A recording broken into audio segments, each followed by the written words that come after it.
Them for medical purposes, or anybody who wanted them? Anybody who wanted them, but most people would then say, did he sell it to big gangs? Well, the thing with cannabis is that, as with any plant, you can take a little leaf off of it, plant it in some dirt, and grow another plant. It's called cloning. Most gardeners are familiar with it. So most organized crime and gangs who do large-scale production don't buy seeds. The reason Marc's seeds were so popular is he brought them in from Amsterdam of many different varieties, the largest selection of different breeders' supplies, and that way medical users were able to find things that work for them. And in fact, I get letters all the time, and Marc does too, from people who say Marc saved their life, that their ailment would have killed them had it not been for the medical marijuana, that they're suffering in Oklahoma, and yet they were able to get seeds and grow weed and they're alive. And I have letters and testimony from hundreds of thousands of people who will say that. So Marc is a hero to so many people, and that's why this is absolutely unjust, that as a Canadian who never went to the United States, who did all his activities here in Canada and wasn't able to get charged under Canadian law, should not be sent off to a foreign country where he faced life in prison. It's just completely unjust. And how do you feel? I mean, you're his wife. You don't know, he took a 5-year deal, but at this point you don't know, the exact date when he's leaving and how long he's going to be gone. Well, the 5-year sentence in the United States, the earliest you can get out is 85% of the sentence, so it would be 4 years and 2 months. Canadians in the U.S. prison system are allowed to make an application to return to Canada as guaranteed under our Canadian Charter of Rights and Freedoms that their mobility rights say you're allowed to come and stay and go from Canada however you choose. And Marc is a Canadian citizen and has that right.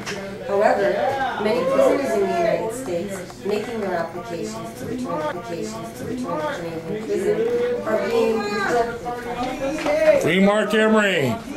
If you're a medical user, then by all means bring a bag and roll joints.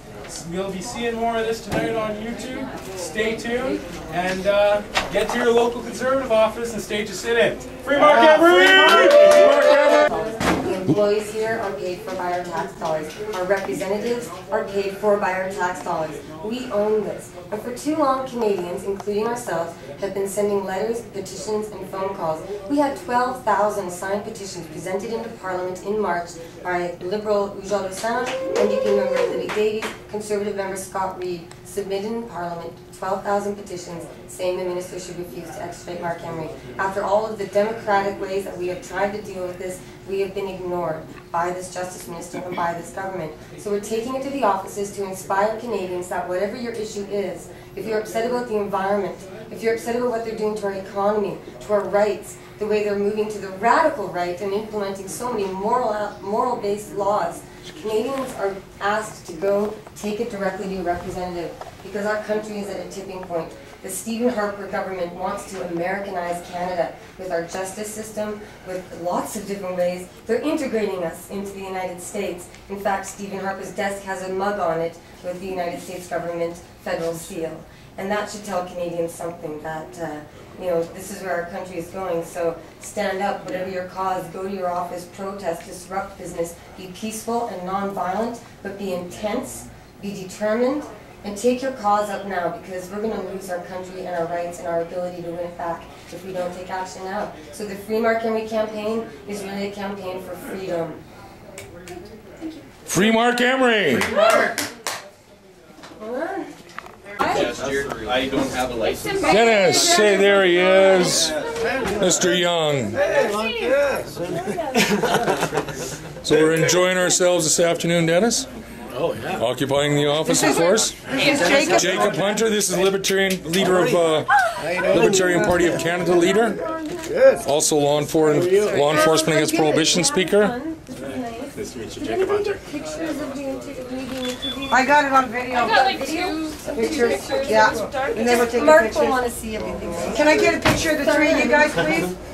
Yeah, let's get Dennis Young in there. Jody? Yes. Can I get a picture of the three of you guys? So I just wanted everyone to know too, those are our supporters that keep calling. We are getting comments on Facebook that people aren't able to get through. Oh no, imagine that. I'm in the same boat as him. I got hooked on morphine. Wait. Right on. Thanks for showing up, Dennis. Really appreciate it. Pleasure. Libertarians, of course. Somebody's not Jody, deep down you're libertarian. Deep down you're a libertarian. Well, the issue with marijuana is probably historical eating of alcohol. You can have alcohol in your streets, or you can have alcohol in your streets and violence. Same with drugs. Whatever the problem with the drug, by prohibiting it, you just you make it violent, and you still have the same effects, the same demand. So it's really not, to me, it's not about marijuana, it's about violence and the root cause of that violence, which is the drug war. I'm gonna speak up on this side. Have you two chatted yet today, or? Not today, just tonight. Yeah, I came here with Jacob Hunter. He's the legal user up front rolling the joints. That is the visa. So he and I flew in from Vancouver, because that's where we're from. And there are 4 different cities holding occupations right now today. Okay. And there's been about 5 or 6 ones that have already happened, and it's going to keep happening for years if it takes that. Okay. Yeah. Okay. So when we ended the alcohol war, we put alcohol in prison where it belongs. And, you know, if you want these gangsters off the streets, you gotta cut off their cash. And the drug war is cash. Prohibition is cash. The more of it you take off the street, the more valuable it is. Exactly. It's just Supply more and demand. violence. Yeah, supply and demand. You decrease the supply. Price goes up. Violence goes up.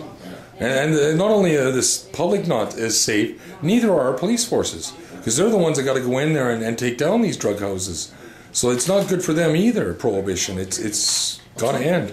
2 interesting things that happened in BC recently is in Vancouver during the Olympics, alcohol was prohibited from around the venues, but marijuana was allowed because it didn't create any problems. Yeah. And another thing, in Victoria, they did a massive raid, took a lot of the serious drugs off the street, and there was this massive amount of violence afterwards because less demand. Exactly. Less supply for the demand, yeah. So the math doesn't add, prohibition, the math doesn't support prohibition. A number of experienced police officers I've spoken with over the years privately will tell me that they would rather attend a party where there's a bunch of pot smokers than a party with a bunch of drinkers. Because that's where the violence is the alcohol. Well, because you know it is their profession, and we understand that and respect that, and without the police, we wouldn't be here today. That's right, but it's hard to turn around and say I hurt people by my job, so it's easier to hide from that. Well, you know, sure, no one goes to work every day and says, "What's the morality of my action?" They just say, "What's my boss want me to do? I'm going to do it." It's my job, yeah. That's what I got to do. When I go to work, I ask if I'm hurting.